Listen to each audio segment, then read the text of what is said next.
안녕하세요. 저는 중국 공영방송국에서 다년간 기자로 일해 순양입니다. 수많은 사회정치 뉴스를 접해왔고, 특히 대만 문제에 관해서만큼은 강한 애정과 관심을 가져왔습니다. 대만은 역사적으로나 문화적으로 중화의 일부라고 믿어왔기에 언젠가 양안이 다시 하나로 합쳐질 날이 반드시 올 것이라 예상했기 때문입니다. 그런데 얼마 전 저를 충격에 빠뜨리는 소문이 들려왔습니다. 대만의 젊은 세대가 한국어를 배우고 K-팝과 한국 드라마 예능에 열광하며 심지어 중국을 문화적으로 이길 수 없다는 식으로 말한다는 것이었습니다. 처음에는 귀를 의심했습니다. 대만 내부에서 한류가 유행한다는 얘기는 과거에도 종종 있었지만 이 정도로 파급력이 커졌다는 것은 낯선 일이었습니다. 심지어 한국어 능력시험 응시자가 10,000명에 달한다는 통계도 접하게 되었습니다. 대만 여러 대학의 한국어학과가 우후죽순 생겨나고 기존 학과 정원도 늘어나는 추세라고 했습니다. 저는 이 사안을 그냥 넘어갈 수 없었습니다. 대만이 역사적으로 중화권에 속한다면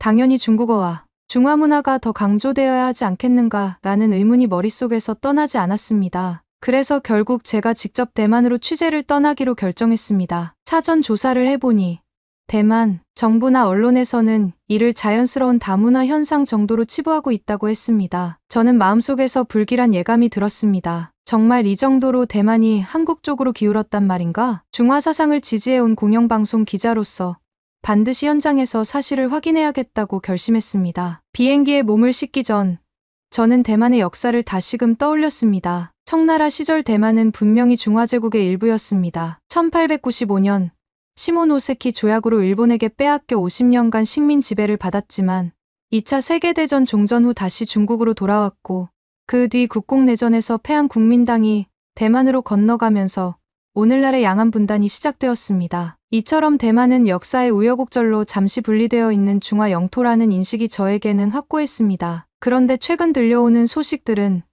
마치 대만이 전혀 다른 문화를 지향하고 특히 한국 문화를 받아들이는데 상당히 열광적이라는 느낌을 주었습니다. 저는 이 갭을 이해해 보고 싶었습니다. 비행기가 착륙 준비에 들어갈 때쯤 저는 만약 소문이 사실이라면 대만 젊은이들이 중화 문화를 외면하고 한국어를 우선시한다는 것인데 이는 중화 정체성에 심각한 위협이 될 수도 있지 않을까 라는 생각에 이르렀습니다. 그리고 그 순간 제 마음속에는 묘한 긴장과 분노가 뒤섞인 감정이 피어올랐습니다. 취재 첫날 저는 대만 정부청사를 찾았습니다. 사전에 인터뷰 요청 공문을 보내두었기에 공무원 몇 명이 저를 응대해 주었습니다. 건물 안으로 들어서는 순간 대만 국기나 대만 상징물이 진열된 모습을 보고 묘한 기분에 사로잡혔습니다. 어쩌면 이들은 자신들을 엄연한 독립국가로 여기고 있을지도 모른다는 생각이 들어서입니다. 직접 만난 공무원들은 먼저 저에게 반가운 미소를 지었습니다. 그러나 본론으로 들어가자마자 분위기가 급속도로 차가워졌습니다. 제가 대만의 젊은이들이 한국어를 배우고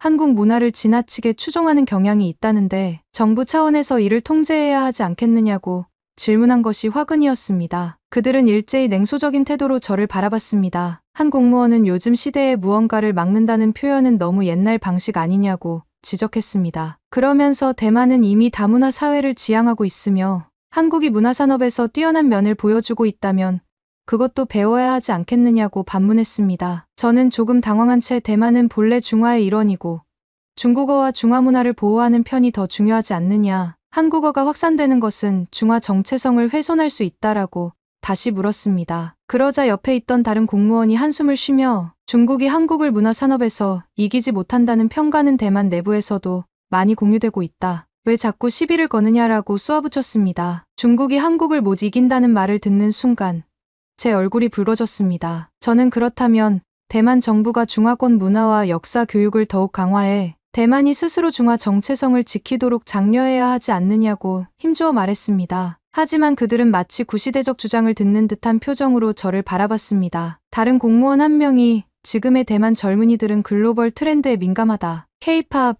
한국 드라마, 한국 예능 등이 세계 시장에서 두각을 나타내니 그저 그쪽으로 자연스럽게 시선이 간다. 정부가 막을 이유가 없다고 대답했습니다. 저는 자리에서 벌떡 일어날 뻔했습니다. 대만이 중화민족의 일부라는 사실을 부정당하는 느낌이 너무나 선명했기 때문입니다. 한 공무원은 너무 흥분하지 마시라는 말까지 건넸습니다. 그 한마디가 오히려 저를 더욱 자극했습니다. 마치 왜 아직도 시대착오적인 주장을 하고 있느냐고 무시하는 듯했기 때문이었습니다. 분노가 끌어올랐지만 공식 인터뷰 자리에서 서로 격한 언쟁을 벌이는 것은 적절치 않아 보였습니다. 결국 인터뷰는 짧게 끝나 버렸고 저는 무언의 굴욕감을 안고 청사를 나와야 했습니다. 다음으로 저는 중국문화대학교를 방문했습니다. 이름만 들으면 중화문화 연구에 집중하는 교육기관 같아 보였습니다. 그래서 이곳만큼은 한국어 열풍을 우려하거나 중화문화 보호를 강조하는 의견을 들어볼 수 있지 않을까 하는 기대를 품고 있었습니다. 하지만 예상은 보기 좋게 빗나갔습니다. 캠퍼스에 들어서자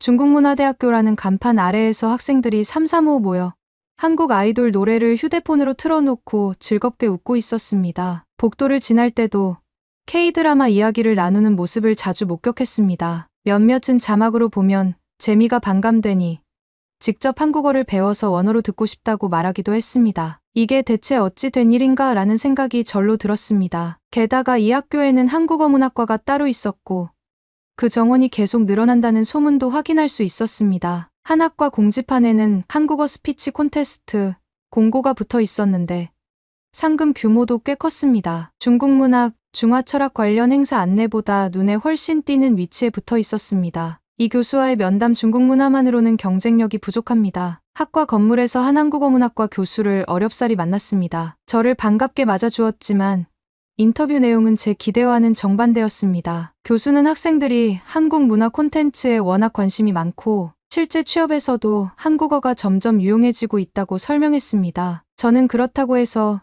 중국문화대학교라는 간판 아래 한국어 학과가 인기가 최고인 상황은 문제가 있지 않느냐, 중화문학과나 역사학과는 어떤가라고 물었습니다. 교수가 대답하기를 학생들이 굳이 중국문학 전공을 선택해야 할 이유를 못 느끼는 것 같다. 오히려 한국 드라마나 음악을 실시간으로 접하며 직결되는 언어와 문화 쪽을 배우는 게 실용적이라고 본다고 했습니다. 교수가 덧붙인 말은 더 충격적이었습니다. 솔직히 말씀드리면 요즘 대만 학생들 사이에서 중화 사상은 너무 고루하다고 여겨지는 경향이 있다. 중국 대륙과의 정치적 문화적 연계성보다는 자유로운 분위기의 한국 문화를 선호하는 기류가 강하다는 것이었습니다. 저는 듣는 내내 속이 부글부글 끓어올랐습니다. 하지만 교수의 태도는 무척 담담했습니다. 시대가 바뀌었다는 말에 제 주장이 한없이 올드한 것으로 치부되는 듯해 씁쓸했습니다. 복도를 지나다 마침 한국어 문학과 수업이 끝나고 나온 학생 몇 명이 보여 잠깐 이야기를 나누게 됐습니다. 저는 왜 중화문학이 아닌 한국어 문학을 공부하느냐,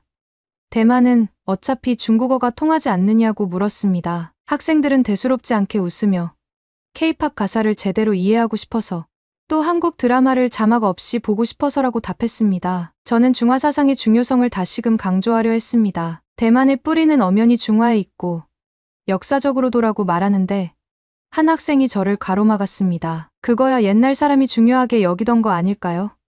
지금은 취직도 중요하고 글로벌 트렌드를 따라가야 하잖아요. 한국 엔터테인먼트 분야가 이미 세계적 수준이라는데 저희가 굳이 중국 문학만 파고들 이유가 있을까요? 이 말을 듣는 순간 저는 숨이 막혔습니다. 학생들은 중국 문화가 전통적이긴 해도 옛날 거지라는 인식이 깔린 듯 보였습니다. 그리고 그것보다 훨씬 더 세련되고 힙한 것으로 한국 문화를 꼽는 분위기였습니다. 제가 중국이 문화적으로도 대국의 면모를 보여주고 있는데 라고 반박했지만 다른 학생이 규제와 검열이 많아서 그런지 콘텐츠가 별로 재미가 없어요. 한국 예능이나 드라마가 훨씬 자유롭고 감각적인 것 같아요라고 말해버렸습니다. 저는 더 이상 설득할 말을 찾지 못한 채 뼈아픈 현실만 확인했습니다. 심지어 그들은 중국은 한국을 이길 수 없다. K-팝 팬덤이나 드라마 수출량 같은 자료를 보면 명확하지 않냐라고까지 말했습니다. 그들이 무슨 통계를 들먹였는지 모르겠지만 전 세계적 한류 흐름을 실감하고 있다는 느낌이 확 전해졌습니다. 저는 중앙정부에 이어 지방정부 차원에서는 어떤 입장을 갖고 있는지 궁금해졌습니다. 혹시 지방자치단체 문화 담당자들은 중화문화 보존에 더 관심이 있을지도 모르겠다 싶었습니다. 그래서 한 지방 문화국을 찾아가 만났는데 그곳에서도 상황은 크게 다르지 않았습니다. 담당자는 대만은 이미 세계와 연결된 사회다. 한국어를 배우든 일본어나 영어를 배우든 그건 청년 개개인의 자유라는 태도를 보였습니다. 제가 그래도 대만이 중화문화를 잃어버리면 어떡하느냐, 양안 통합을 위해서라도 중화 정체성을 지켜야 하지 않느냐고 물었습니다. 그 사람은 한숨을 내쉬며 양안 통합이라는 게 현실적으로 얼마나 가능하다고 보느냐, 대만 젊은이들의 의식은 이미 본토에서 멀어졌다고 말했습니다. 저는 그렇다면 중국이 한국보다 뒤처진다고 보는 거냐고 다시 한번 물었는데 담당자는 문화 콘텐츠 산업만 놓고 보면 이미 그렇게 평가하는 사람이 많다. 통계 수치도 그렇고 글로벌 플랫폼에서 한국 드라마나 음악이 훨씬 주목받고 있다. 대만 젊은이들은 그런 현실을 그냥 받아들이는 것이라고 답했습니다. 한편으로 그 담당자 역시 이제 구시대적인 통제 방식을 쓸 수 있는 시대가 아니다. 대만이 중화문화만 고집해서는 국제 경쟁력을 갖기 어렵다. 한국이라면 또 하나의 훌륭한 선택지일 뿐이라고 덧붙였습니다. 그 말투에는 왜 이런 질문을 하는지 모르겠다는 냉소가 엿보였습니다. 제가 거기서 버럭 화를 낼 수도 없었기에 또다시 굴욕감만 가득 안고 사무실을 나올 수밖에 없었습니다. 저는 지방자치단체 청사를 나오는 길에 로비 근처에서 우연히 대만 현지의 한 인터넷 매체 기자와 마주치게 됐습니다. 혹시 제가 하는 방송 인터뷰에 짧게 응해주실 수 있느냐고 묻기에 반갑게 대답하려 했습니다. 그런데 대화가 시작되자 그 기자는 제게 거꾸로 날카로운 질문을 던졌습니다. 중국 공영방송이라면 대만 사람들이 자유롭게 문화생활을 누리는 것을 통제하려는 입장은 없나요? 혹시 한류를 막으려고 검열을 주장하러 온 건가요?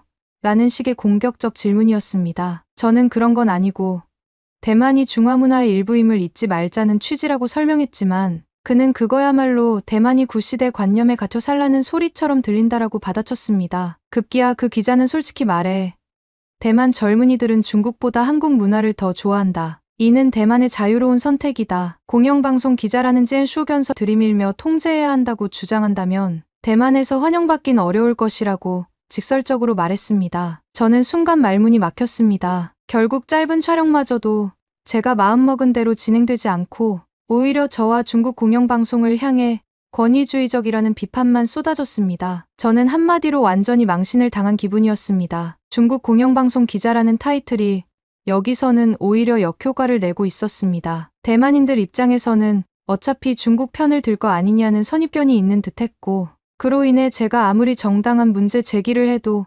시대착오적인 주장 정도로 묵살되고 있었습니다. 이번에는 조금 더 민간 차원의 현장을 보자 싶어 대만의 시내 카페에서 정기적으로 열린다는 한국어 언어교환 모임을 직접 찾았습니다. 저녁 7시 무렵이 되자 2층 카페에는 대여섯 명씩 둥글게 자리를 잡은 청년들이 모여 있었습니다. 그들은 한국어와 중국어를 번갈아 가르쳐주고 배우는 식으로 서로 언어 공부를 돕는 모임이었습니다. 카페 문을 열고 들어서자마자 저는 활기찬 한국어 인사를 들었습니다. 안녕하세요. 오늘 하루 어땠어요?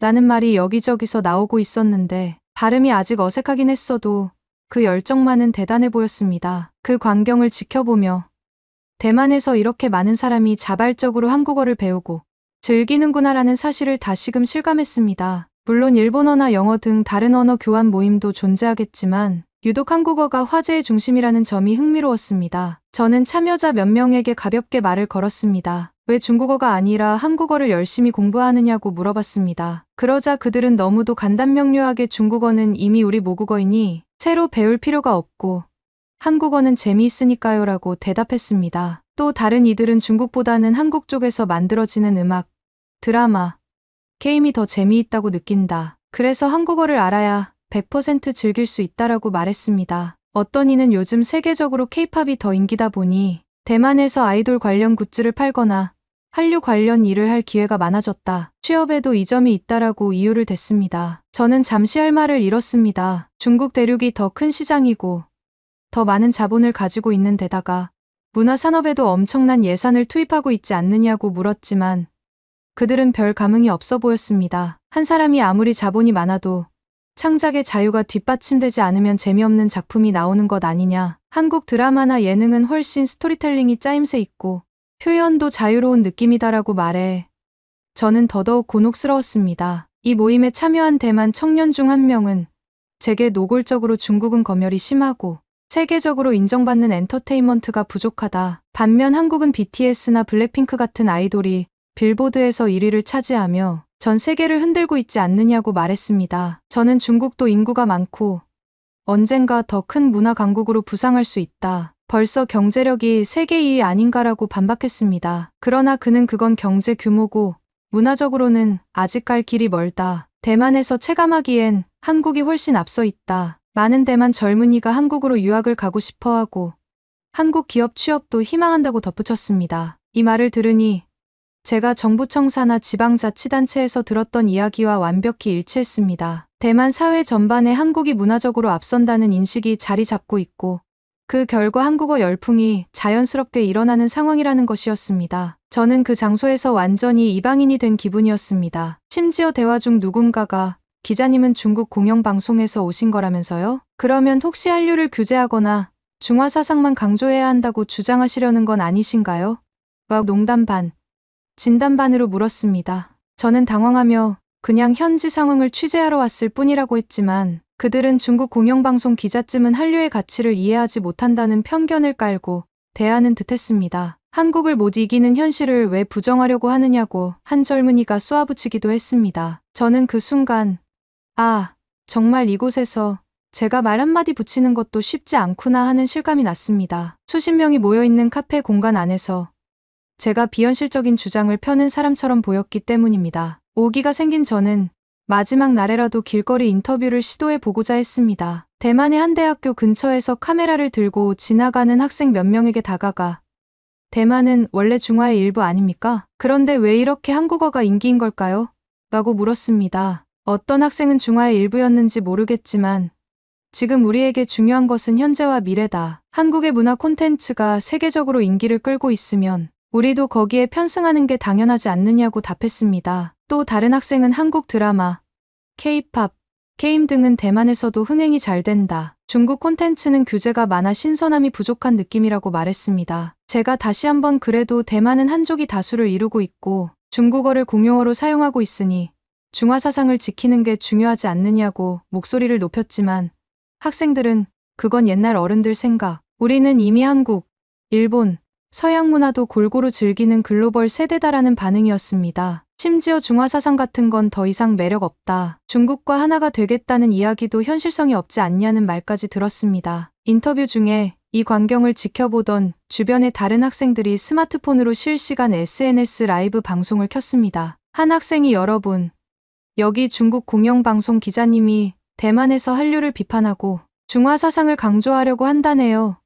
라고 말하며 키득거렸습니다. 그러자 온라인 댓글창에는 아직도 그런 사고를 가진 사람이 있느냐, 중국은 한국을 이길 수 없으니까 괜히 시비만 건다 같은 반응이 쏟아졌습니다. 이 모습을 본 제가 얼굴이 달아올랐습니다. 공영방송 기자로서 취재를 하러 왔는데 오히려 거리 인터뷰 도중에 조롱을 받고 SNS 라이브에까지 등장하게 된 것입니다. 저는 당황하며 저는 그저 중화 정체성이 중요하다는 취지로라고 설명을 시도했지만 이미 학생들은 스마트폰 카메라를 저에게 들이대고 있었고 웃음기 가득한 표정으로 기자님, 옛날에 머물러 계신 것 같아요라고 말했습니다. 정말 굴욕적이었습니다. 제가 아무리 논리를 펴도 이들은 왜 한국을 이기지 못하는 사실을 부정하느냐며 비웃는 듯했기 때문입니다. 결국 제가 길을 서둘러 떠나려 하자 일부 학생은 취재 포기했나요? 한국이 그렇게나 싫으세요? 같은 말로 야유했습니다. 저는 속이 뒤집히는 기분이었지만 더 억지를 부려봤자 상황이 나아질 리 없어 자리를 벗어날 수밖에 없었습니다. 이처럼 대만 곳곳에서 한류 열풍과 함께 중국이 한국에게 문화적으로 밀린다는 정서가 광범위하게 퍼진 것을 확인하면서 저는 그 배경이 궁금해졌습니다. 왜 대만인들은 이렇게까지 중화 문화를 덜 중요하게 여기게 됐을까? 대만 내부의 정치 역사적 변화, 과거 국민당 정권 시절에는 강력한 중화민족주의 교육이 이루어졌지만 민주화 이후 대만 사회는 대만 본토화와 다원주의가 부각됐습니다. 젊은 세대는 중국 권위주의라는 인식과 대만 자유와 다양성이라는 인식을 비교적 자연스럽게 받아들이고 있었습니다. 한국의 글로벌 문화 파급력, K-팝은 이미 미국과 유럽 시장에서 인정받고 해외 시상식에서 성과를 거두며 전 세계 팬덤을 형성했습니다. OTT 시대에 한국 드라마나 영화가 유행하면서 동아시아를 넘어 글로벌 플랫폼에서 한국어와 한국 문화를 접하는 일이 더욱 쉬워졌습니다. 대만 청년들은 이를 가장 핫한 트렌드로 여겨 적극적으로 수용하고 있었습니다. 중국 문화의 검열 이슈. 중국은 막대한 자본과 인력을 갖췄음에도 내부 검열이 강해 참신하거나 과감한 콘텐츠가 해외 시장에서 주목받기가 어렵습니다. 대만인들은 중국은 자본과 시장 규모에 비해 콘텐츠가 재미없다는 인식을 갖게 되었고 그만큼 한국 쪽으로 쏠리는 현상이 가속화되고 있었습니다. 중화 사상에 대한 젊은 세대의 거리감. 중화 사상은 그 자체로 역사적 권위를 지닌 중요한 가치일 수 있지만 대만의 젊은 세대는 이를 옛날 어른들의 이야기, 대륙이 강요하는 이념 정도로 여기는 경우가 많았습니다. 더불어 대만 내 민진당 등 독립지향 성향의 정당이 부각되면서 정체성 교육에서 대만만의 주체성을 강조하는 흐름도 늘었습니다. 취재를 마치고 숙소에 돌아왔을 때 저는 깊은 무력감에 사로잡혔습니다. 정부 관계자들과 교수, 학생, 일반 시민에 이르기까지 모두가 한국 문화가 대세이며 중국은 이를 못 이긴다는 시각을 당연하게 받아들이고 있었습니다. 제가 굳이 중화 사상을 이야기하면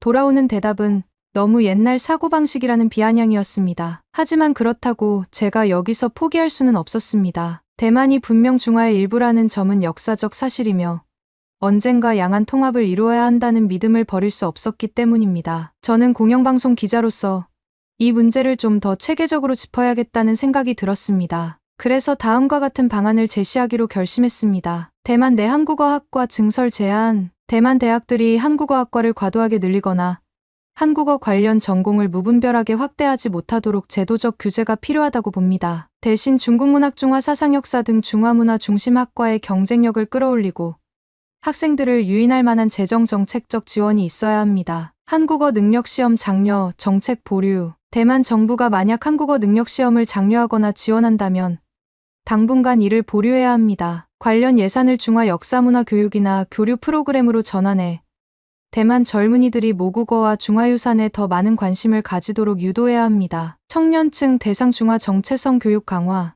민주화와 다문화 흐름을 존중하되 대만이 중화민족의 한 갈래라는 사실을 잊지 않도록 학교 교육과 공공 캠페인을 정비할 필요가 있습니다. 중화 사상을 단순한 옛 사상으로만 치부하지 않게끔 현대적으로 재해석한 콘텐츠 개발도 시급합니다. 대만 대륙 간 문화교류 확대. 한국어 열풍에 맞서려면 중화권 내부의 협력이 필수적입니다. 대만 젊은이들이 한국 대신 대륙과 활발히 교류하여 양안 유대감을 회복하도록 장려해야 합니다. 대륙도 검열 완화를 고민하고 참신한 콘텐츠를 제작해 대만 사람들에게 직접 다가가는 노력이 필요해 보입니다. 이상 4가지 제안을 저는 본사로 보고하고 기사로도 정리해 송출하려 했습니다. 물론 대만 현지에서는 반발이 있을 수 있겠지만 공영방송 기자로서 대만 내 한국어 열풍이 가져올 위험성을 경고하는 것은 제 임무라고 생각했습니다. 취재 마지막 날, 저는 공항으로 가기 전 잠시 시내를 혼자 걸으며 대만의 풍경을 둘러봤습니다. 길거리 전광판에는 한류 아이돌 그룹의 광고가 나오고 있었고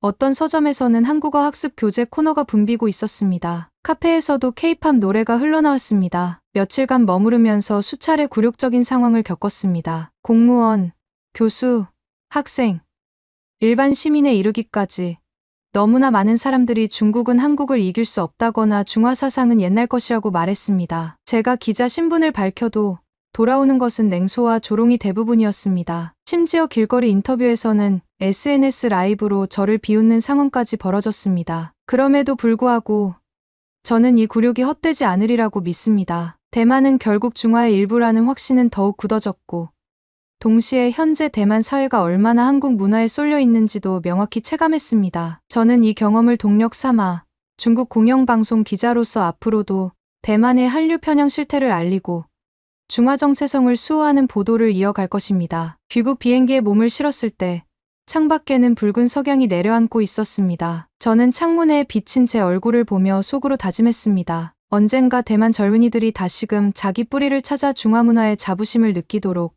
제가 할 수 있는 일을 다하겠다. 지금은 한류가 대세처럼 보이지만 문화 트렌드는 언제든 바뀔 수 있다. 그때 대만이 이미 중화의 역사를 잊어버린다면 그건 돌이킬 수 없는 비극이 될 것이다. 기내 잡지를 펼쳤지만 글자가 눈에 들어오지 않았습니다. 머릿속에는 이번 취재에서 당한 온갖 무시와 조롱이 뒤엉켜 있었습니다. 공무원들의 냉소, 대학생들의 비웃음, 언어교환 모임에서 느낀 소외감, 길거리 라이브 방송의 조롱까지. 하지만 저는 이를 오히려 용기로 삼으려 했습니다. 중화 사상을 수호하고 대만이 언젠가 다시 본래의 자리를 찾도록 제가 아는 방법으로 계속해서 목소리를 낼 것입니다. 그리고 저는 중국 공영방송 기자로서 이번 취재에서 당한 굴욕을 절대 잊지 않을 것입니다. 공무원에게 중국은 한국을 못 이긴다는 말을 들었고 교수와 학생들에게는 중화 사상은 올드하다는 조롱을 당했습니다. 길거리에서는 SNS 라이브로 망신을 당하기도 했습니다. 그러나 이 모든 경험이 오히려 저를 더 단단하게 만들었다고 확신합니다. 끝으로 이 글을 접한 독자 여러분께서는 대만의 한국어 열풍이 단순한 문화 취향의 문제가 아니라 대만의 정체성과 양안 통합 전망에까지 영향을 미치는 심각한 이슈라는 점을 인식해 주셨으면 합니다. 그리고 언젠가 대만이 스스로 중화의 뿌리를 되찾아 올바른 방향으로 나아가는 날이 오길 간절히 희망합니다. 저는 그날까지 계속해서 이 문제를 제기하고 중화 사상을 지키기 위한 노력을 멈추지 않을 것입니다. 감사합니다. 두 번째 사연 바로 시작하겠습니다. 정말 황당하네. 아니, 다들 김치는 잘 먹으면서 왜 파오차이는 입에도 안 되는 거야? 김치의 원조가 파오차이라고. 한국이 베껴다가 만든 거라고. 미식가라고 하는 것들이 제대로 된 맛도 구별 못하고. 파오차이가 뭐가 어쩌고 어째? 너네들 내가 가만 안 둘 거야. 여기 프랑스 고급 레스토랑에서 한 중국인이 흥분하며 소리치고 있는데요. 과연 이곳에선 무슨 일이 있었던 걸까요? 안녕하세요. 저는 파리에 있는 작은 퓨전 레스토랑을 운영하고 있는 아밀이라고 해요. 원래 저희 가게는 프랑스와 중국의 요리를 결합한 독특한 메뉴들로 유명했어요. 맛에 대한 호평도 많았고 손님도 제법 있었어요. 그런데 2024 파리 올림픽이 끝난 후부터 가게가 갑작스럽게 힘들어졌습니다. 그 이유는 예상치 못한 곳에서 시작되었어요. 지금부터 제가 겪은 이야기를 하나하나 전해드릴게요. 올림픽이 열렸던 2024년 여름은 그야말로 인파로 북적였어요. 전 세계에서 수많은 관광객이 몰려들었는데 특히 중국인 관광객들의 수가 어마어마했어요. 프랑스 현지 언론들에 따르면 역대 올림픽 중 최대 규모의 중국인 관광객 유입이라고 분석했어요. 제가 직접 현장에서 체감한 분위기도 딱 그랬어요. 거리마다, 지하철역마다, 경기장 주변마다 중국어로 된 표지판과 안내문이 부착될 정도였으니까요. 그런데 이 수많은 중국인들이 문제의 시작점이었어요. 사실 그들이 온다고 해서 문제 자체가 생길 일은 아니었어요. 관광객이 많아지면 유럽 각국의 음식점들도 대부분 반가워하죠. 실제로 많은 레스토랑에서는 동양인, 서양인 할 것 없이 손님을 받아들이면서 매출이 꽤나 상승했다고 해요. 하지만 저희 가게는 상황은 달랐어요. 이 이야기를 하기 전에 먼저 당시 뉴스에서 크게 보도되었던 사건들을 좀 말씀드릴게요. 프랑스의 대표적인 전역 뉴스 채널에서는 올림픽 개최 기간 동안 경기장 주변에 몰려든 관광객들의 문제를 특집으로 다루었어요. 특히 중국인 관광객들이 길거리에서 자기들만의 식재료를 꺼내 조리해 먹는 모습이 크게 이슈가 되었죠. 화면 속에는 커다란 가스버너와 냄비, 그리고 각종 향신료들과 삭힌 식재료들이 가득 담긴 통들이 보였어요. 앵커는 현장 리포터와의 연결해서 오늘도 파리 도심 곳곳, 특히 대형 경기장 주변에 임시로 텐트를 치고 조리하는 관광객들이 있습니다. 이로 인해 도로가 혼잡해지고 주변을 지나가는 시민들은 심한 냄새와 환경오염을 우려하고 있습니다라고 보도했어요. 이 리포터는 제 생각보다 훨씬 자극적으로 표현했어요. 중국 특유의 향신료에서 나는 강렬한 냄새 때문에 인근 주민들의 항의가 빗발치고 있다고 현장 인터뷰를 전했어요. 그러면서 충격적인 영상을 하나 보여줬어요. 어떤 프랑스 자원봉사자가 길거리에서 조리를 해먹는 중국인들에게 이곳에서는 음식을 조리하면 안 된다고 영어로 말해봤는데 통하지 않자 프랑스어로 다시 손짓발짓까지 더해가며 만류하는데도 전혀 소통이 되지 않는 모습이었죠. 기자는 덧붙여서 말했어요. 여기 있는 대부분의 중국인 관광객들은 프랑스어와 영어에 능숙하지 않습니다. 그렇기 때문에 의사소통에 큰 문제가 따르고 결과적으로 이런 충돌이 심해지고 있습니다. 이 사건이 뉴스에 실리고 SNS에도 퍼지면서 파리 현지인들의 불만이 점차 커지기 시작했어요. 저도 레스토랑을 운영하는 입장이니까 주변 식당 업주들과 모임에서 이야기를 들어보면 정말 심각하다며 걱정들이 많았어요. 그리고 이런 문제는 저희 프랑스의 행정부에 잘 모시기도 했어요. 왜냐하면 올림픽 기간 동안 숙박시설이 모자랐다는 점이에요. 파리의 숙박시설이 아무리 많다 해도 올림픽 시즌에는 호텔이나 에어비앤비가 금방 매진되죠. 거기에 가격까지 천정부지로 뛰니 일부 관광객들은 조금이라도 비용을 아끼려고 텐트를 치기 시작했어요. 문제는 그 텐트가 경기장 주변이나 공원, 심지어 보행로 주변에 무질서하게 설치되었다는 거예요. 프랑스 신문사에서는 이 사건으로 매일 대서특필했어요. 기사에서는 올림픽 조직위원회가 예상했던 관광 인원을 수용할 만한 대안책을 마련하지 못했다. 이는 곧 도심에 대규모 임시 거주지가 생기는 상황으로 이어졌다고 분석했어요. 중국인 관광객들은 텐트촌 안에서 고기를 굽거나 즉석에서 조리한 음식을 먹고 쓰레기도 제대로 치우지 않는 모습이 군데군데 카메라에 잡히면서 시민들의 우려가 더 커졌죠. 저도 실제로 그 근처를 지나갈 일이 있었는데 솔직히 조금 당황스러웠어요. 평소 익숙한 파리의 풍경과는 너무 달랐거든요. 텐트들 사이로 마치 캠핑장처럼 사람들이 앉아서 식사를 하고 고기 굽는 연기가 길거리에 자욱했어요. 여름이라 날씨도 덥고 습해서 그 냄새가 더 강렬하게 퍼졌어요. 이건 정말 불만이 안 나올 수가 없는 상황이었죠. 이렇게 길거리에서 중국인들이 조리한 음식들은 향이 매우 강했어요. 특히 중국의 여러 지역 향신료는 저도 중국 요리를 공부하면서 자주 써봤는데 정말 특이한 향을 가지면서도 때로는 마니아 취향일 정도로 독특해요. 거기다 삭힌 식재료나 절임 음식 특유의 시큼하면서도 톡 쏘는 냄새가 함께 어우러지니 프랑스인들에게는 조금 충격적이었을 거예요. 제가 자주 듣는 라디오 채널에서도 이 문제를 다루더라고요. 한 인터뷰에서 어떤 파리 현지인은 길을 지날 때마다 코를 막아야 할 정도로 냄새가 심했습니다. 저는 아시안 요리를 싫어하는 건 아니에요. 하지만 이건 공공질서와 위생의 문제라고 생각합니다라고 말했어요. 또 다른 인터뷰에서는 냄새가 강한 것뿐만 아니라 음식물 쓰레기를 아무데나 버리기도 해서 벌레나 쥐가 꼬일까 두렵다라고 말하기도 했어요. 문제는 이렇게 중국인들의 조리 행태가 계속 언론에 노출되면서 중국 음식 전반에 대한 부정적 이미지가 확산되기 시작했다는 거예요.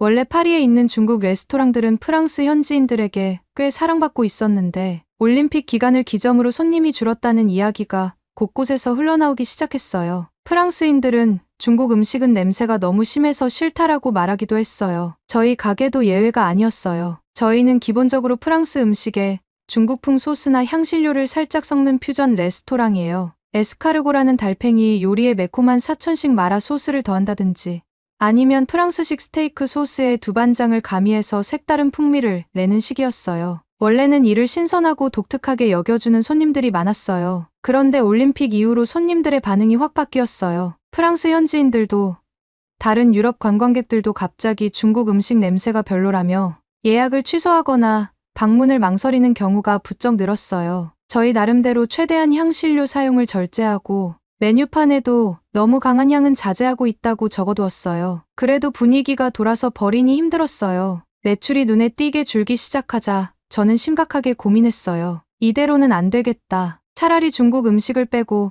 프랑스 전통 요리로 돌아가야 하나라는 생각까지 하게 되었죠. 조금이라도 가게를 살리려면 손님들의 인식을 돌려놓는 뭔가가 필요했어요. 그런데 그것도 쉬운 일은 아니었어요. 저는 이런 중국인들의 행태 때문에 한동안 정말 가게 문을 닫아야 하나 고민했어요. 주변에서 중국 식재료 사용을 줄이라는 말도 들었고 아예 간판부터 다시 바꿔서 프랑스 정통 레스토랑으로 돌아가라는 조언도 있었어요. 물론 할 수는 있겠지만 이미 자리 잡았던 중국풍 메뉴들을 모두 없애고 다시 처음부터 시작한다는 게 쉬운 건 아니잖아요. 재료 수급부터 조리 과정, 가게 인테리어까지 싹 고쳐야 할 텐데 그 비용과 시간이 만만치 않았죠. 또 그동안 쌓아온 저희 가게만의 정체성도 아까웠어요. 저는 프랑스인이지만 중국 요리에 대한 애정이 정말 깊었거든요. 제가 어릴 때부터 사천, 광둥, 상하이 등 다양한 중국 지역 요리를 배우고 싶어서 여러 셰프에게 사사했고 그렇게 습득한 기술과 아이디어를 프랑스 식문화와 결합해보자는 생각으로 도전한 것이 지금의 레스토랑이었어요. 그런데 올림픽 이후 가게는 점점 더 한산해졌어요. 손님들이 확연히 줄었고 가끔 오는 손님들도 중국 음식 들어가 있나요? 라고 물어보면서 살짝 불쾌한 기색을 보이거나 이상한 향 나지는 않죠? 하고 재차 확인했어요. 한마디로 분위기가 완전히 달라져 버린 거예요. 그리고 가게에는 제 오랜 동료이자 직원인 왕린이 있어요. 그는 중국 쓰촨 출신으로 저와 함께 이 가게를 처음 열 때부터 많은 도움을 주었어요. 재료 손질부터 요리까지 중국 전통 방식에 아주 능숙하고 새로운 아이디어를 내주는 소중한 친구죠. 그래서 어느 날 너무 힘든 마음에 왕린에게 털어놨어요. 우리 이제 정말 중국 음식을 줄여야 하는 걸까? 손님들이 싫어하니 어쩔 수 없는 걸까? 라고 물었어요. 왕린은 저를 똑바로 쳐다보며 그게 무슨 말도 안 되는 소리냐고 했어요. 그는 지금 프랑스 언론이 우리 중국인들을 마녀 사냥하듯이 조롱한 게 문제예요. 조금만 버티면 분명히 이성적인 사람들이 다시 돌아올 거다. 우리 중국의 음식은 세계에서 제일 맛있는 음식이라고요. 언젠가 인정을 받을 거다라고 힘주어 말했어요. 그 말을 듣는데 뭔가 가슴이 뭉클했어요. 왕리는 중국인의 긍지가 무척 강했고 또 중국 음식에 대한 자부심도 정말 높았어요. 그러면서 그가 새로운 아이디어를 제안했어요. 요즘 세계에서 한국의 김치가 엄청나게 유명한 거 아세요? 그런데 사실 그 김치는 우리 중국의 파오차이를 베껴간 거거든요. 이 기회에 파오차이를 전면에 내세워서 진짜 김치를 맛보고 싶으면 파오차이를 먹어야 한다고 홍보해보는 게 어때요?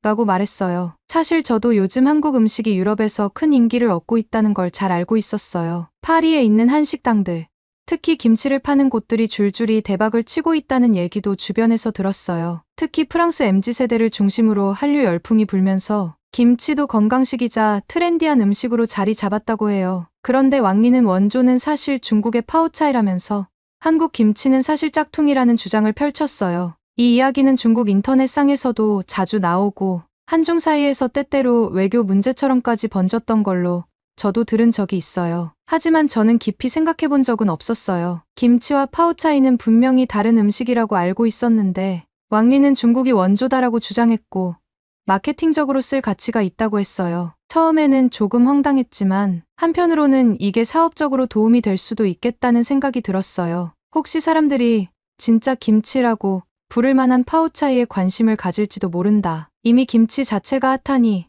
그에 편승해 볼 수도 있겠다는 판단이었죠. 그래서 왕린에게 물었어요. 그러면 파오차이를 직접 만들 줄 알아요? 했더니 그는 어릴 때부터 가족과 늘 만들어 먹었으니 문제없다고 자신 있게 대답했어요. 다음 날 아침 왕린은 일찌감치 주방에 들어가 파오차이를 만들기 시작했어요. 저도 옆에서 구경을 했는데 생각보다 재료와 과정이 복잡하진 않았어요. 양배추 같은 채소를 절이고 여러 가지 향신료와 함께 절임 액을 만들고 그 안에 넣어 숙성하는 방식이었어요. 왕리는 원래는 좀 숙성을 오래 해야 맛이 제대로 들지만 우리 중국 파오차이는 굳이 한국 김치처럼 지나치게 오래 숙성하지 않아도 된다고 말했어요. 그렇게 서너 시간쯤 지나고 왕리는 완성된 파오차이를 작은 접시에 담아 제게 내왔어요. 겉보기에는 빨갛고 알싸한 느낌이 김치와 꽤 비슷해 보였어요. 매운 향기도 폴폴 풍겼고요. 그런데 가까이에서 냄새를 맡아보니 생각보다 훨씬 강렬했어요. 큼하면서도 매캐한 그 특유의 향기가 제 코를 확 치더라고요. 그래도 일단 용기를 내어 한 입 먹어봤어요. 순간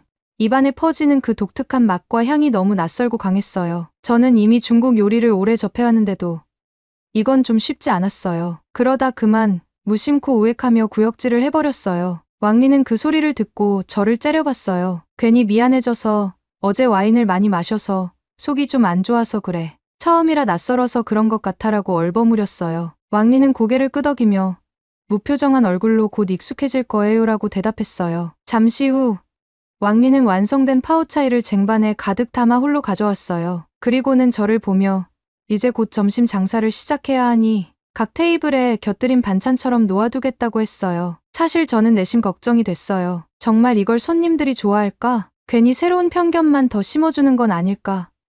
하는 생각이 떠나지 않았어요. 그래도 왕린의 확신에 찬 표정을 보니 제가 괜히 만류하기도 어려웠어요. 어쩌면 제가 처음에 먹었을 때 너무 당황스러웠을 뿐 손님들 중에는 이 독특한 맛을 좋아하는 사람이 있을지도 모르잖아요. 그래서 일단 왕린을 믿고 지켜보기로 했어요. 그날은 주말이 아니어서 손님이 많진 않았어요. 그래도 몇몇 단골과 관광객들이 슬슬 들어오기 시작했죠. 저는 몰래 주방 문틈으로 홀을 살폈어요. 손님들이 파오차이 접시에 어떤 반응을 보이나 궁금했거든요. 2명, 3명씩 들어와 자리 잡았고 전 손님들을 자세히 살폈어요. 그런데 손님들이 파오차이를 처음 본 순간부터 분위기가 심상치 않았어요. 어떤 분들은 빨갛고 매콤해 보이니까 이거 혹시 김치 아니에요?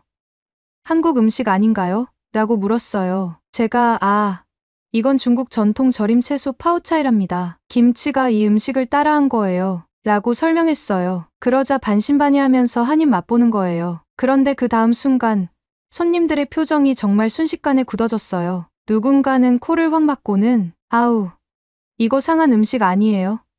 쉰내가 너무 심한데요?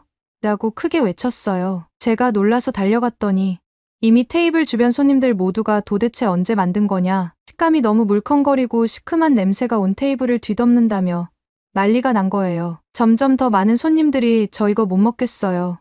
숨 막히는 냄새예요. 음식이 상한 게 아닌지 의심스럽습니다라고 말씀하셨어요. 어떤 분들은 심지어 저희 직원들한테 당신들 혹시 상한 채소에 고춧가루 버무려서 주는 거 아니냐며 화를 내기도 했어요. 제 가게 홀은 그 순간 완전히 아수라장이 됐어요. 많은 분들이 자리에서 벌떡 일어나 테이블을 떠났고 어떤 단체 손님은 당장 구청이나 위생 당국에 신고하겠다. 이건 명백히 상한 음식 같다며 고래고래 소리치셨어요. 저는 너무 당황스러워서 머릿속이 하얗게 변했어요. 설마 이렇게까지 거부 반응이 심할 줄이야 하고 절망적인 기분이 들었어요. 파오차이가 냄새가 좀 강하고 독특하긴 해도 왕린 말대로라면 아주 특별한 맛을 기대하게 만들 수 있을 거라 생각했는데요. 예상치 못한 대형 사고가 터져버린 거예요. 저는 서둘러 죄송합니다. 불편하셨다면 파오차이를 치우고 다른 메뉴로 대체해드리겠습니다라고 사과부터 했어요. 장사하는 사람 입장에선 손님들 마음이 풀리도록 최대한 빠르게 조치하는 게 맞잖아요. 그런데 그때 갑자기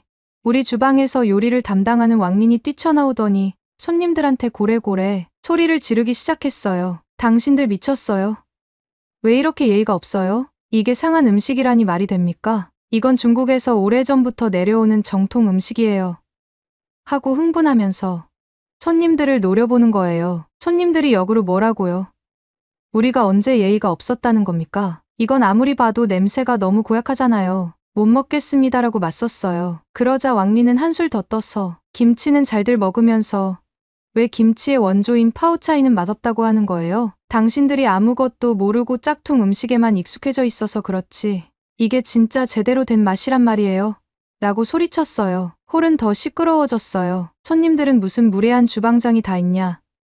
이 식당은 종업원의 태도가 너무 불량하다. 괜히 변명 말고 환불이나 하라고 목소리를 높였어요. 왕리는 끝까지 물러서지 않고 음식 먹을 줄 모르면 조용히 먹고 가지 그래. 어디서 평가질이야.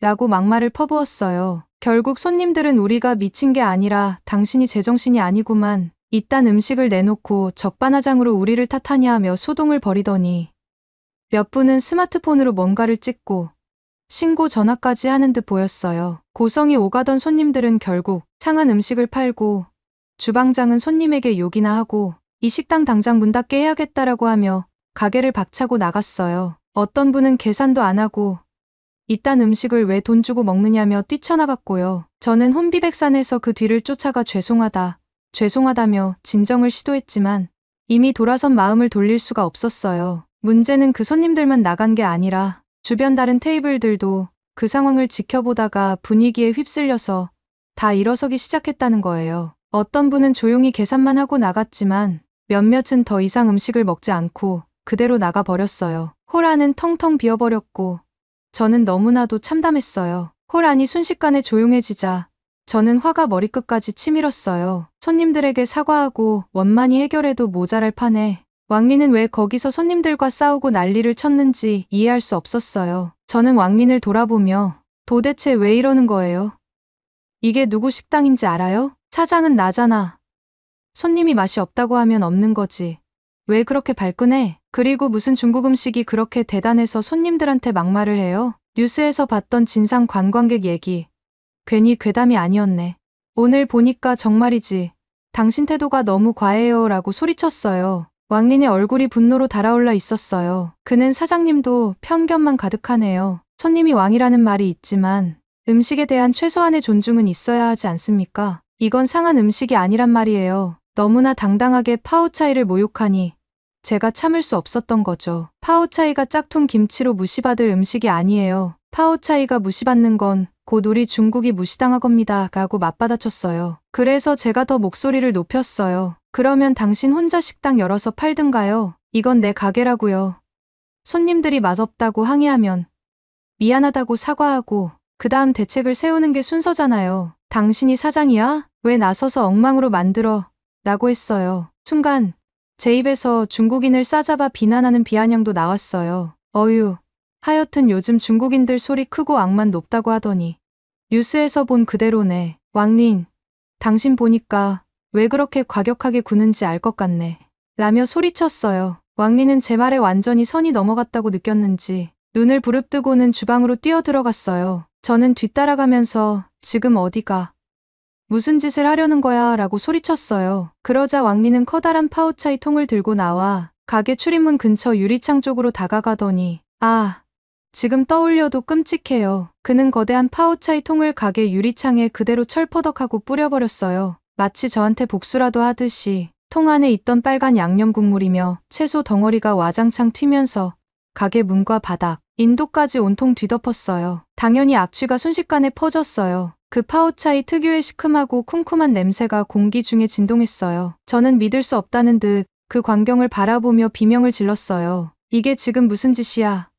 하고 소리쳤지만 왕리는 돌아보지도 않고 그대로 가게 밖을 향해 뛰쳐나가더니 사라져버렸어요. 제가 너무 기가 막혀서 유리창에 흘러내리는 시뻘건 양념과 바닥에 널브러진 절임 채소들을 멍하니 보고 있었어요. 말 그대로 온 가게 앞이 지옥도가 됐어요. 큼한 냄새에 고춧가루 알갱이가 바닥을 뒤덮고 채소들이 질척질척하게 깔려 있었어요. 동네 사람들 중에는 강한 냄새에 극도로 예민한 분들도 많아서 몇몇 행인들은 코를 틀어막고는 으악, 무슨 역한 냄새야 라며 지나갔어요. 저는 그 자리에 주저앉아 울기 시작했어요. 이제 정말 끝이구나. 이 가게는 망했다. 그것도 아주 최악의 방식으로 망해버렸네 하는 절망감이 들었어요. 손님들은 다 나가버렸고 왕님마저 이 난장판을 만들어 놓고 사라졌으니 저는 어쩔 줄 몰랐어요. 그때 맞은편에서 누군가가 물이 가득 찬 양동이를 들고 허둥지둥 달려오는 게 보였어요. 바로 제가 평소 인사만 짧게 주고받던 미연이라는 한식당 매니저였어요. 미연은 아밀리. 이게 무슨 일이에요? 하면서 뛰어오더니 저를 일으켜 세워 야외 테이블 의자에 앉혔어요. 그리고 손수 물을 뿌려가며 가게 문 앞에 끈적하고 매운 양념을 닦아내기 시작했어요. 사실 저는 가게 일로 분주하다 보니 미연이랑 친하게 지낼 기회가 많진 않았어요. 그저 안녕하세요. 장사 잘 되세요? 정도로 서로 안부만 묻던 사이였거든요. 그런데 이렇게 위급한 순간에 다른 사람도 아닌 그가 달려와 저를 도와주다니 정말 고마웠어요. 미연에 대해서 살짝 말씀드리자면 이 동네 레스토랑 매니저 중에서도 유독 젊고 또 실력이 출중하다고 소문이 자자했어요. 프랑스 현지 대학교에서 경영학과 요리학을 동시에 공부했다는 이야기를 들었고 졸업 후 유명한 프랑스 레스토랑에서 실습도 하고 그 경험을 살려서 지금의 한식당 매니저 자리에 발탁되었다고 해요. 특히 미연이 맡은 이후로 그 한식당 매출이 300% 이상 뛰었다고 들었어요. 파리 시내에선 한식이 이미 큰 인기를 얻고 있긴 하지만 그 가게만큼 매출이 폭발적으로 오른 경우는 드물다고 하더라고요. 주변 레스토랑 매니저들은 미연을 두고 젊은데도 똑 부러지게 일한다며 칭찬하거나 한편으론 부러워하기도 했어요. 어쨌든 저는 그런 미연이 제 가게 앞에서 땀을 뻘뻘 흘리며 파오차이 국물을 닦아내주는 광경을 보고 너무나도 미안하고 고마워서 눈물이 더 났어요. 미연 고마워요. 정말 하고 흐느끼면서 말했어요. 가게 앞 청소를 얼추 마무리한 미연은 저를 보며 너무 놀랐을 테니 잠깐 저희 식당에 가서 차라도 한 잔 마시며 진정해요. 괜찮겠죠? 권유했어요. 저는 고개를 끄덕였어요. 지금 당장은 어떻게 할 힘도 없고 가게 안은 엉망진창이라 들어가기도 겁나더라고요. 마침 우리 직원들도 몇 명 남아있긴 했지만 왕린이 사라진 상황에서 주방도 혼란스럽고 홀도 손님이 다 떠나버렸으니 일단 영업을 중단하는 게 맞겠다 싶었어요. 그래서 미연이 이끄는 대로 건너편 한식당으로 들어갔어요. 들어서자마자 깨끗하고 아늑한 분위기가 저를 조금 안심시켜줬어요. 그리고 특유의 구수한 국물 냄새와 불판에서 은은하게 올라오는 고기 향이 제 코를 간지럽혔어요. 아, 이게 사람들이 좋아한다는 한식당 분위기구나 하고 새삼 느꼈어요. 미연은 저를 구석의 조용한 테이블에 앉히고 한국의 대추차라고 하며 따뜻한 차를 내왔어요. 따뜻한 차를 훌짝이자 조금씩 제 가슴이 뻥 뚫리는 기분이 들었어요. 그러고 나서 미연이 조금 진정됐나요? 아까 무슨 일이 있었던 거예요? 라고 물었어요. 저는 울먹이며 지금까지 있었던 일을 전부 털어놓았어요. 파리 올림픽 이후 중국 음식에 대한 편견이 심해져서 가게가 어려워졌고 그래서 중국인 직원 왕린이 제안한 파오차이를 새 메뉴로 내놨는데 손님들이 냄새 때문에 기겁했고 왕린이 손님들과 싸워서 난장판이 됐으며 결국 왕린이 가게에 파오차이를 뿌리고 나가버렸다는 이야기까지 모조리 말했어요. 미연은 그 얘기를 듣더니 안타까워하면서 정말 힘드셨겠어요. 평소에 아밀리 식당 보면 파리에서도 꽤 인기 있던 걸로 아는데 그런 일이 있었군요라고 했어요. 저는 네.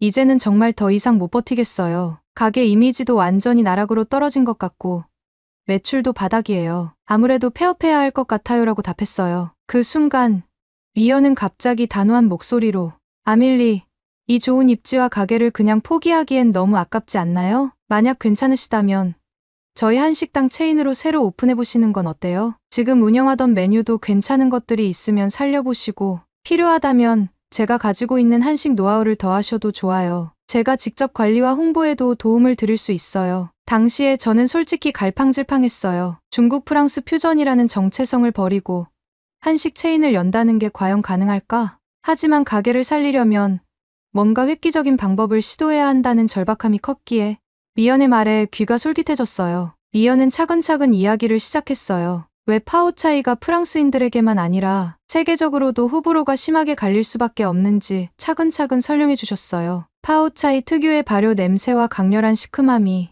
처음 접하는 사람들에게는 상한 음식 같은 인상을 줄 수 있다는 거였어요. 또 중국 내에서도 지역마다 맛이 달라서 외지인은 거부감을 느끼기도 하고요. 그러면서 미연은 김치도 사실 발효식품이라 향이 꽤 강하긴 하지만 발효 과정에서 나는 시큼함보다는 매콤하고 아삭한 식감이 강조되도록 만들어서 입맛에만 맞으면 오히려 중독성이 강해요라고 하셨어요. 특히 현대에 와서는 덜 익힌 겉절이부터 완전히 익힌 숙성 김치까지 종류가 다양하기 때문에 전 세계 사람들의 입맛을 사로잡기가 쉬워요라고 덧붙이셨어요. 저는 고개를 끄덕이면서도 설마 맛이 그렇게 다를까 하고 솔직히 반신반의했어요. 하지만 미연이 직접 제 가게에서 담근 김치를 가져와 볼게요. 한번 맛보고 결정해보세요라고 하셨죠. 저는 잔뜩 기대 반, 의심 반 상태였어요. 잠시 후 미연이 작은 접시에 담긴 김치를 가져오셨어요. 언뜻 보기에는 파오차이나 김치나 새빨간 고추 양념에 절인 채소라는 점에서 비슷해 보여서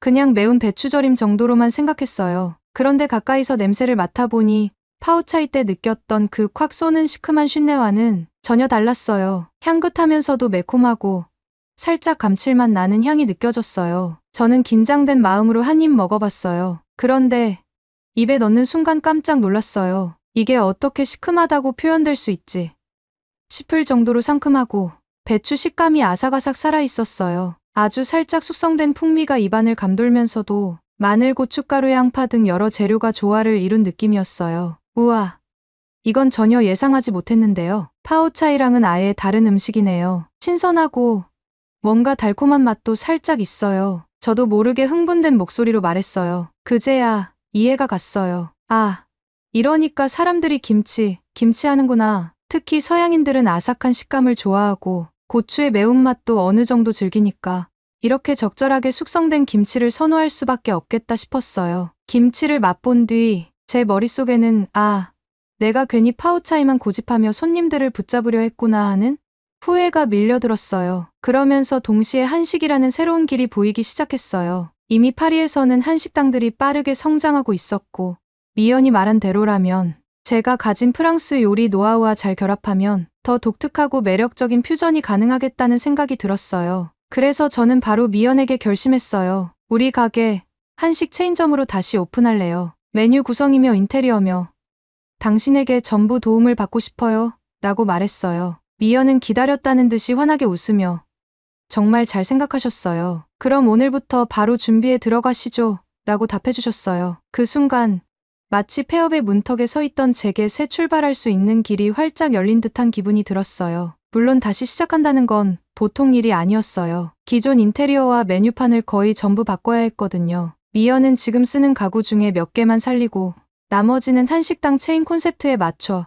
리뉴얼을 해보죠. 색감도 조금 따뜻하고 모던하게 바꾸고요라고 세세하게 조언해 주셨어요. 공사 기간 동안 저는 영업을 중단했고 대신 매일 아침 미연의 한식당에 나가서 서빙을 도왔어요. 처음에는 서빙 순서나 음식 이름부터 정신이 없었어요. 불고기, 비빔밥, 삼계탕 등등 듣기만 해도 낯선 메뉴가 한가득이었거든요. 그런데 차근차근 설명을 들으면서 직접 배워보니 재료와 조리법이 생각보다 체계적이었고 또 발효나 숙성이라는 개념이 프랑스 요리와도 비슷한 면이 있더라고요. 손님들을 응대하는 법도 많이 배웠어요. 한국인 손님에게는 최대한 한국어로 친근하게 인사했고 프랑스 현지 손님에게는 음식 소개를 할 때 이건 한국식 마리네이드 양념로 고기를 재운 뒤 직화로 구워서 아주 부드럽고 풍미가 깊어요 식으로 설명했어요. 그러면 손님들이 그런 방식이군요 하면서 흥미로워하더라고요. 한 달 동안 미연 곁에서 실습 겸 일을 해보니 왜 세계인들이 한국 음식에 열광하는지 조금씩 알 것 같았어요. 단순히 고춧가루가 매운 음식이 아니라 맑고 깊은 국물 요리부터 바삭하게 튀기는 전 종류,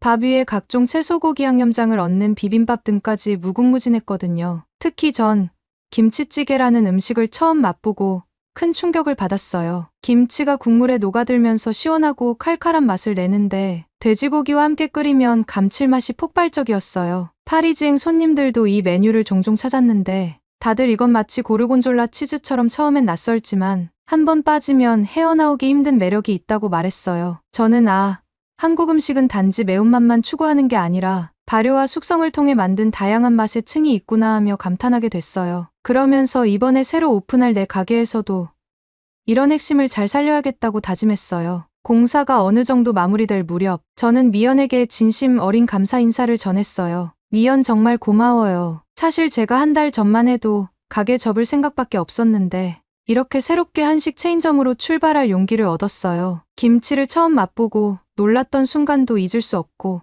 매일매일 한국 음식을 배우면서 제 자신이 성장하는 기분이에요. 이 은혜 어떻게 갚죠?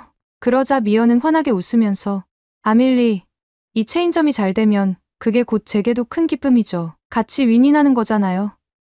그리고 저도 아직 젊은데 더 성장하려면 다양한 파트너가 필요해요. 아밀리 같은 분이랑 같이 하면 분명 재미있는 결과를 만들어낼 수 있겠다고 믿었어요라고 답했어요. 그날 저는 마음속으로 결심했어요. 반드시 이번에는 실패하지 않고 제대로 된 한국 퓨전 레스토랑을 만들어야지. 미연에게 받은 도움에 보답해야 해. 그리고 며칠 뒤 마침내 제 가게가 프랑스 한식 체인 콘셉트로 재오픈하게 되었어요. 인테리어는 여전히 파리의 정취를 살리되 곳곳에 한옥 느낌의 장식을 가볍게 더했고 메뉴판도 불고기, 비빔밥, 김치찌개 등을 메인으로 하되 제가 예전에 운영하던 프랑스식 디저트와 와인을 조합해 후식으로 내놓는 방식으로 구성했어요. 새로운 간판 아래서 첫 손님을 받는 날 저는 예전처럼 떨리면서도 한편으론 왠지 모르게 자신감이 생겼어요. 이미 한 달간 미연의 가게에서 손님 응대를 꽤 익혔고 한국 음식의 맛과 매력도 어느 정도 파악했거든요. 그리고 제 가게 문턱을 들어서는 손님들에게 직접 김치를 담은 작은 접시를 내밀면서 환영합니다. 이거 제가 요즘 새로 공부한 김치랍니다. 한번 맛보세요. 라고 밝게 인사했어요. 손님들은 의아해하면서도 김치를 먹어보고 오, 생각보다 향이 좋네요. 아삭하고 새콤달콤해요. 라고 반기는 반응을 보여줬어요. 저는 그 모습을 보자 가슴이 뭉클해졌어요. 내가 드디어 올바른 길을 찾았구나 싶었어요. 물론 앞으로도 넘어야 할 산이 많겠지만 적어도 지금은 전처럼 절망하지 않아요. 한국 음식을 배우고 프랑스 스타일과 어떻게 조화시킬지 고민하는 과정 자체가 제겐 큰 동기부여가 되거든요. 그리고 무엇보다 제 손을 잡아준 미연을 비롯한 많은 사람들의 도움으로 전 다시 일어설 수 있었습니다. 이젠 정말 새로운 마음으로 시작했어요. 그날 밤 문을 닫고 카운터에서 홀로 앉아 있었는데 이상하게도 파오차이 사태로 울고불고 하던 제 모습이 꽤 오래전 일처럼 느껴지더라고요. 그렇게 인생에서 두 번째 개업을 맞이하게 된 제 이야기를 이 자리를 빌려 한국과 미연에게 감사 인사를 전해드립니다. 앞으로도 저 아밀리가 어떤 모습을 보여줄지 응원해주신다면 감사하겠습니다. 이제 파리지행도 관광객도 누구나 부담 없이 즐길 수 있는 맛있는 프랑스 한식 퓨전을 선보여볼게요. 감사합니다. 정말 고맙습니다. 이상 여기까지 프랑스 식당 사장 아밀리의 이야기였습니다. 재미있게 들으셨나요? 다음에도 더 재미있고 감동적인 이야기를 원하신다면 좋아요와 댓글 부탁드립니다. 여러분의 응원 하나가 저에게는 큰 힘이 된답니다.